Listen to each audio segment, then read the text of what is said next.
नमस्कार और स्वागत है आपका लिसन एवरी टाइम पर, जहां हम सुनाते हैं वो कहानियां जो सिर्फ शब्द नहीं पर एहसास होती हैं। आज सुनिए हिंदी साहित्य के शिखर लेखक मुंशी प्रेमचंद की दिल को छू लेने वाली कहानी स्वर्ग की देवी। एक ऐसी स्त्री की कथा जो त्याग, धैर्य और प्रेम की मूरत है। इस कहानी को अंत तक जरूर सुनिए, क्योंकि शायद ये कहानी आपके जीवन को नया दृष्टिकोण दे दे। कहानी शुरू होती है अभी से। भाग्य की बात। शादी विवाह में आदमी का क्या अख्तियार, जिससे ईश्वर ने या उनके नायबों ब्राह्मणों ने तय कर दी, उससे हो गई। बाबू भारतदास ने लीला के लिए सुयोग्य वर खोजने में कोई बात उठा नहीं रखी, लेकिन जैसा घर वर चाहते थे वैसा न पा सके। वो लड़की को सुखी देखना चाहते थे, जैसा हर एक पिता का धर्म है, किंतु इसके लिए उनकी समझ में संपत्ति ही सबसे जरूरी चीज थी। चरित्र या शिक्षा का आजकल के जमाने में मूल्य ही क्या। हाँ, संपत्ति के साथ शिक्षा भी हो तो क्या पूछना। ऐसा घर उन्होंने बहुत ढूंढा पर न मिला। ऐसे घर हैं ही कितने जहां दोनों पदार्थ मिले। दो चार मिले भी तो अपनी बिरादरी के न थे। बिरादरी भी मिली तो जायजा न मिला। जायजा भी मिला तो शर्तें तय न हो सकीं। इस तरह मजबूर होकर भारतदास को लीला का विवाह लाला संत सरन के लड़के सीता सरन से करना पड़ा। अपने बाप का इकलौता बेटा था, थोड़ी बहुत शिक्षा भी पाई थी, बातचीत सलीके से करता था, मामले मुकदमे समझता था और जरा दिलकर रंगीला भी था। सबसे बड़ी बात ये थी कि रूपवान, बलिष्ठ, प्रसन्नमुख, साहसी आदमी था। मगर विचार वही बाबा आदम के जमाने के थे। पुरानी जितनी बातें हैं सब अच्छी, नई जितनी बातें हैं सब खराब। जायदाद के विषय में जमींदार साहब नए नए दफों का व्यवहार करते थे। वहां अपना कोई अख्तियार न था, लेकिन सामाजिक प्रथाओं के कट्टर पक्षधारी थे। सीता सरन अपने बाप को जो करते या कहते वही खुद भी करता और कहता था। उसमें खुद सोचने की शक्ति ही नहीं थी। बुद्धि की मंदता बहुधा सामाजिक अनुदारता के रूप में प्रकट होती है। लीला ने जिस दिन घर में पांव रखा उसी दिन उसकी परीक्षा शुरू हुई।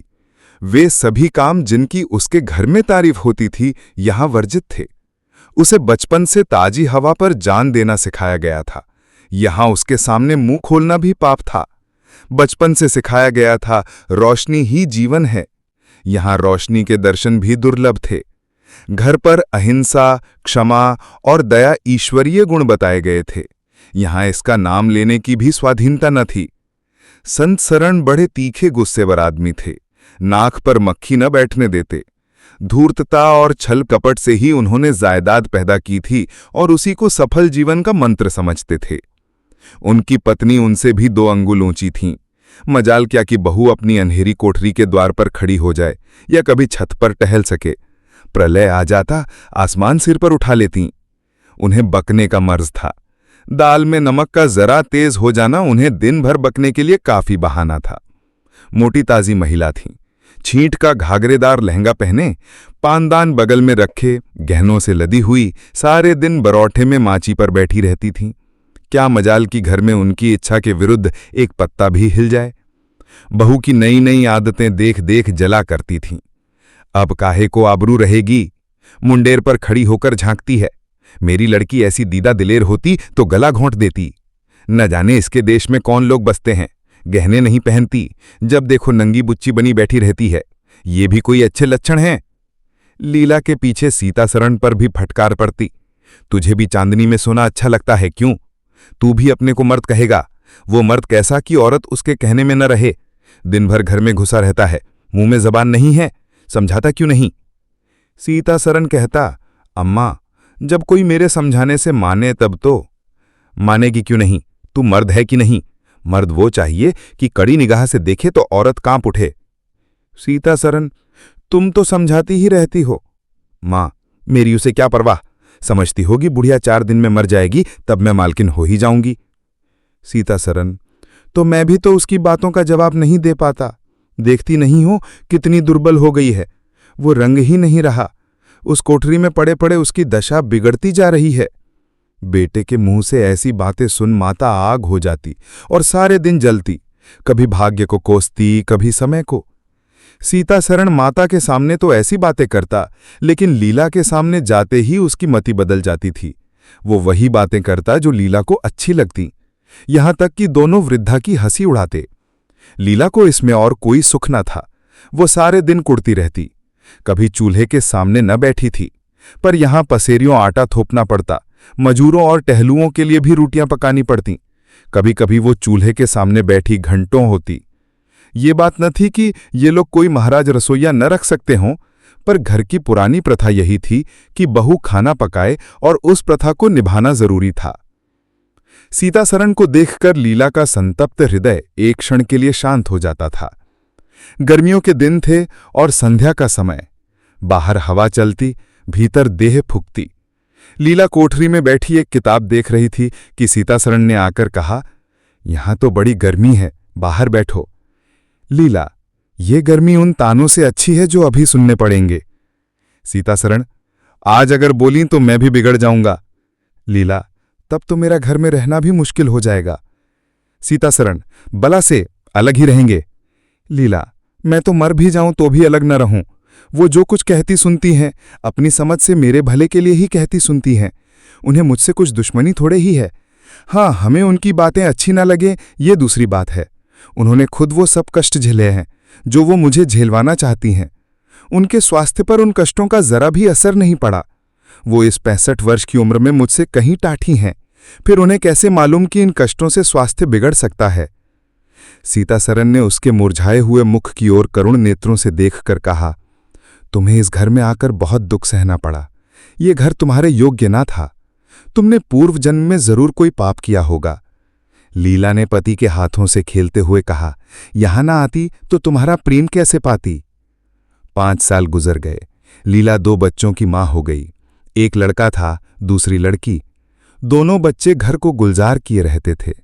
लड़की दादा से हिली थी, लड़का दादी से। दोनों शोख और शरीर थे। गाली दे बैठना, मुंह चढ़ा देना तो उनके लिए मामूली बात थी। दिन भर खाते और आए दिन बीमार पड़े रहते थे। लीला ने खुद सभी कष्ट सह लिए थे, पर बच्चों में बुरी आदतों का पड़ना उसे बहुत बुरा मालूम होता था, किंतु उसकी कौन सुनता था। बच्चों की माता होकर उसकी अब गणना ही न रही थी। जो कुछ थे बच्चे थे, वो कुछ न थी। उसे किसी बच्चे को डांटने का भी अधिकार न था। सांस फाड़ खा जाती थी। सबसे बड़ी आपत्ति ये थी कि उसका स्वास्थ्य अब और भी खराब हो गया था। प्रसव काल में उसे वे भी अत्याचार सहने पड़े जो अज्ञान, मूर्खता और अंधविश्वास ने सौर की रक्षा के लिए गढ़ रखे थे। उस काल कोठरी में जहां हवा का गुजर था, न प्रकाश का न सफाई का, चारों ओर दुर्गंध और सील और गंदगी भरी हुई थी। उसका कोमल शरीर सूख गया। एक बार जो कसर रह गई थी वो दूसरी बार पूरी हो गई। चेहरा पीला पड़ गया, आंखें धस गईं। ऐसा मालूम होता बदन में खून ही नहीं रहा, सूरत ही बदल गई। गर्मियों के दिन थे, एक तरफ आम पके, दूसरी तरफ खरबूजे। इन दोनों फलों की ऐसी अच्छी फसल पहले कभी नहीं हुई थी। अब कि इनमें इतनी मिठास न जाने कहां से आ गई कि कितना ही खाओ मन न भरे। संत सरण के इलाके से आम और खरबूजे के टोकने भरे चले आते थे। सारा घर खूब उछल उछल खाता था। बाबू साहब पुरानी हड्डी के आदमी थे। सवेरे 1 सैकड़े आमों का नाश्ता करते, फिर पसेरी भर खरबूजे चट कर जाते। मालकिन उनसे पीछे रहने वाली न थीं। उन्होंने तो एक वक्त का भोजन ही बंद कर दिया। अनाज सड़ने वाली चीज नहीं, आज नहीं कल खर्च हो जाएगा। आम और खरबूजा तो एक दिन भी नहीं ठहर सकते। शुद्धनी थी और क्या। यूं ही हर साल दोनों चीजों की रेल पेल होती थी, पर किसी को कभी कोई शिकायत न होती थी। कभी पेट में गिरानी मालूम हुई तो हड़ की फंकी मार ली। एक दिन बाबू संत सरण के पेट में मीठा मीठा दर्द होने लगा। आपने उसकी परवाह न की, आम खाने बैठ गए। सैकड़ा पूरा करके उठे ही थे कि कै हुई, गिर पड़े। फिर तो तिल पर कै और दस्त होने लगे। हैजा हो गया। शहर के डॉक्टर बुलाए गए, लेकिन उनके आने के पहले ही बाबू साहब चल बसे थे। रोना पीटना मच गया। संध्या होते होते लाश घर से निकली। लोग दाह क्रिया करके आधी रात को लौटे तो मालकिन को भी कै और दस्त हो रहे थे। फिर दौड़ धूप शुरू हुई, लेकिन सूर्य निकलते निकलते वो भी सिधार गईं। स्त्री पुरुष जीवन पर्यंत एक दिन के लिए भी अलग न हुए थे, संसार से भी साथ साथ गए। सूर्यास्त के समय पति ने प्रस्थान किया, सूर्योदय के समय पत्नी ने। लेकिन मुसीबत का अभी अंत न हुआ था। लीला तो संस्कार की तैयारियों में लगी थी, मकान की सफाई की तरफ किसी ने ध्यान न दिया। तीसरे दिन दोनों बच्चे दादा दादी के लिए रोते रोते बैठक में जा पहुंचे। वहां एक आले पर खरबूजा कटा हुआ पड़ा था। 2-3 कलमी आम भी रखे थे।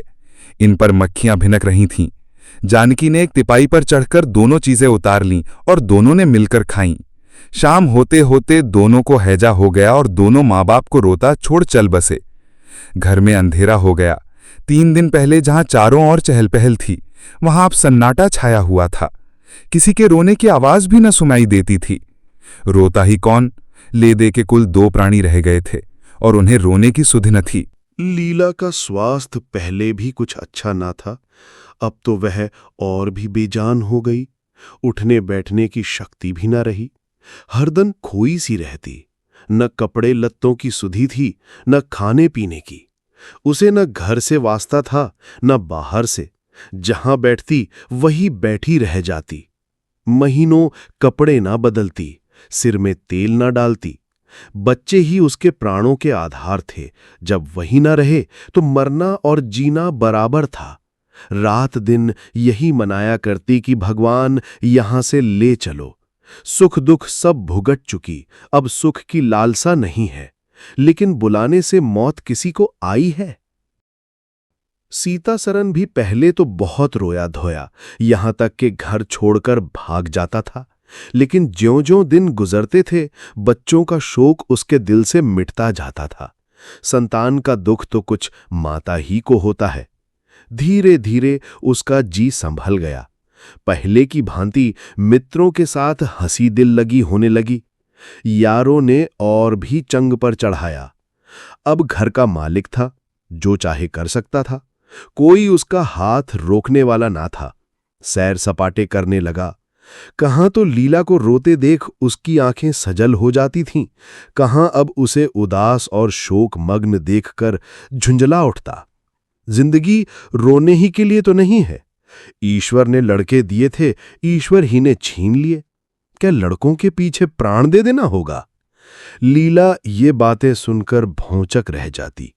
पिता के मुंह से ऐसे शब्द निकल सकते हैं? संसार में ऐसे प्राणी भी हैं? होली के दिन थे। मर्दाने में गाना बजाना हो रहा था। मित्रों की दावत का भी सामान किया गया था। अंदर लीला जमीन पर पड़ी हुई रो रही थी। त्योहारों के दिन उसे रोते ही कटते थे। आज बच्चे होते तो अच्छे अच्छे कपड़े पहने कैसे उछलते फिरते। वही न रहे तो कहां की तीज और कहां का त्योहार। सहसा सीता सरन ने आकर कहा, क्या दिन भर रोती ही रहोगी? जरा कपड़े तो बदल डालो, आदमी बन जाओ। ये क्या तुमने अपनी गद बना रखी है? लीला ने कहा, तुम जाओ अपनी महफिल में बैठो, तुम्हें मेरी क्या फिक्र पड़ी है? सीता सरन, क्या दुनिया में और किसी के लड़के नहीं मरते? तुम्हारे ही सिर ये मुसीबत आई है? लीला ने कहा, ये बात कौन नहीं जानता। अपना अपना दिल ही तो है, उस पर किसी का बस है?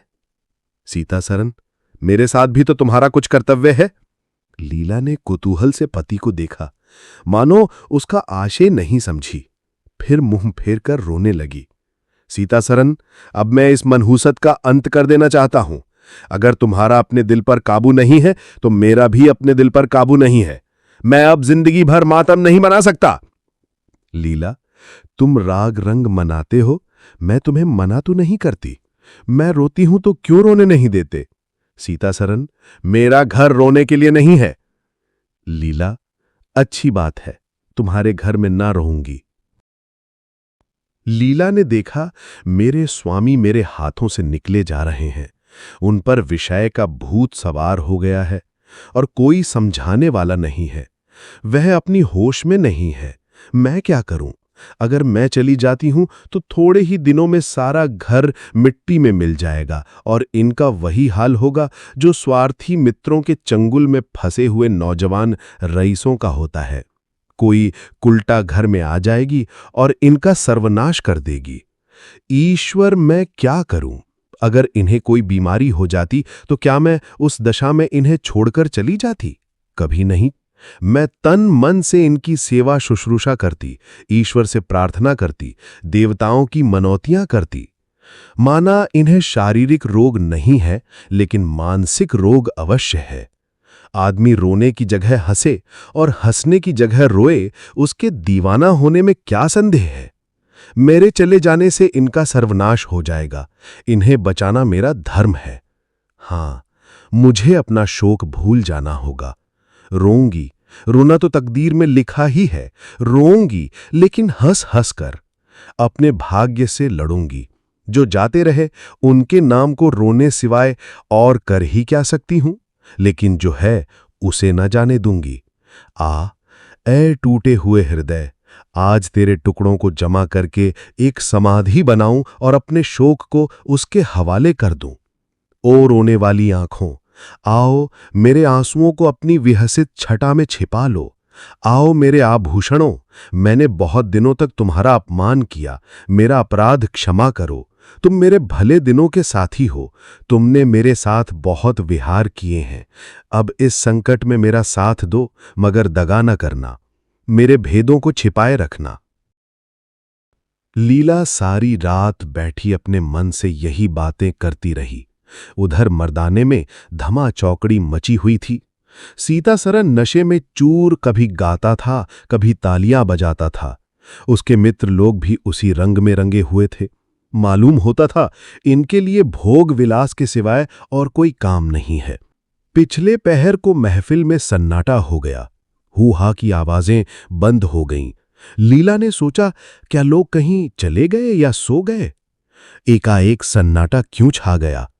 जाकर दहलीज में खड़ी हो गई और बैठक में झांक कर देखा, सारी देह में एक ज्वाला सी दौड़ गई। मित्र लोग विदा हो गए थे, समाजियों का पता न था। केवल एक रमणी मसनद पर लेटी हुई थी और सीतासरन उसके सामने झुका हुआ उससे बहुत धीरे धीरे बातें कर रहा था। दोनों के चेहरों और आंखों से उनके मन के भाव साफ झलक रहे थे। एक की आंखों में अनुराग था, दूसरी की आंखों में कटाक्ष। एक भोला भाला हृदय एक मायावनी रमणी के हाथों लुटा जा रहा था। लीला की संपत्ति को उसकी आंखों के सामने एक छलनी चुराए लिए जा रही थी। लीला को ऐसा क्रोध आया कि इसी समय चलकर इस कोल्टा को आड़े हाथों लो, ऐसा दुत्कारों की वह भी याद करे, खड़े खड़े निकाल दूं। वह पत्नी भाव जो बहुत दिनों से सो रहा था जाग उठा और उसे विकल करने लगा, पर उसने जब्त किया। वेग से दौड़ती हुई तृष्णाएं अकस्मात न रोकी जा सकती थीं। वह उल्टे पांव भीतर लौट आई और मन को शांत करके सोचने लगी, वह रूप रंग में, हाव भाव में, नखतिल्ले में उस दुष्टा की बराबरी नहीं कर सकती। बिल्कुल चांद का टुकड़ा है, अंग अंग में स्फूर्ति भरी हुई है, पोर पोर में मद झलक रहा है। उसकी आंखों में कितनी तृष्णा है, तृष्णा नहीं बल्कि ज्वाला। लीला उसी वक्त आईने के सामने गई। आज कई महीनों के बाद उसने आईने में अपनी सूरत देखी। उसके मुख से एक आह निकल गई। शोक ने उसकी काया पलट डाली थी। उस रमणी के सामने वह ऐसी लगती थी जैसे गुलाब के सामने जूही का फूल। सीतासरन का खुमार शाम को टूटा। आंखें खुलीं तो सामने लीला को खड़ी मुस्कुराते देखा। उसकी अनोखी छवि आंखों में समा गई। ऐसे खुश हुए जैसे बहुत दिनों के वियोग के बाद उससे भेंट हुई हो। उसे क्या मालूम था कि यह रूप भरने के लिए लीला ने कितने आंसू बहाए हैं। केशों में यह फूल गूंधने के पहले आंखों से कितने मोती पिरोए हैं। उन्होंने एक नवीन प्रेमोत्साह से उठकर उसे गले लगा लिया और मुस्कुराकर बोले, आज तो तुमने बड़े बड़े शस्त्र सजा रखे हैं, कहां भागूं? लीला ने अपने हृदय की ओर इशारा करके कहा, यहां आ बैठो, बहुत भागे फिरते हो, अब तुम्हें बांध कर रखूंगी। बाग की बहार का आनंद तो उठा चुके, अब इस अंधेरी कोठरी को भी देख लो। सीतासरन ने लज्जित होकर कहा, उसे अंधेरी कोठरी मत कहो लीला, वह प्रेम का मान सरोवर है। इतने में बाहर से किसी मित्र के आने की खबर आई। सीतासरन चलने लगे तो लीला ने उनका हाथ पकड़कर कहा, मैं न जाने दूंगी। सीतासरन, अभी आता हूं।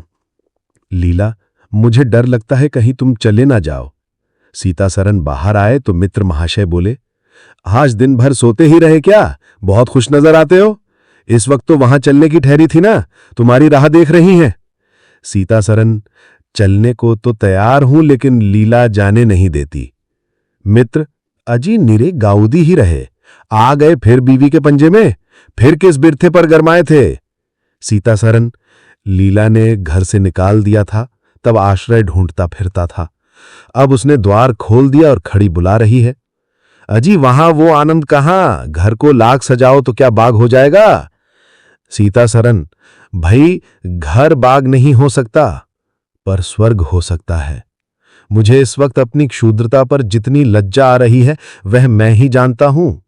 जिस संतान शोक में उसने अपने शरीर को घुला डाला और अपने रूप लावण्य को मिटा डाला, उसी शोक को केवल मेरा एक इशारा पाकर उसने भुला दिया।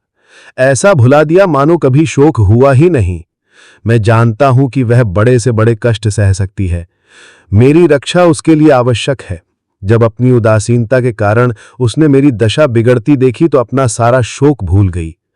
आज मैंने उसे अपने आभूषण पहनकर मुस्कुराते हुए देखा तो मेरी आत्मा पुलकित हो उठी। मुझे ऐसा मालूम हो रहा है कि वह स्वर्ग की देवी है और केवल मुझ जैसे दुर्बल प्राणी की रक्षा करने के लिए भेजी गई है। मैंने उसे जो कठोर शब्द कहे वह अगर अपनी सारी संपत्ति बेचकर भी मिल सकते तो लौटा लेता। लीला वास्तव में स्वर्ग की देवी है।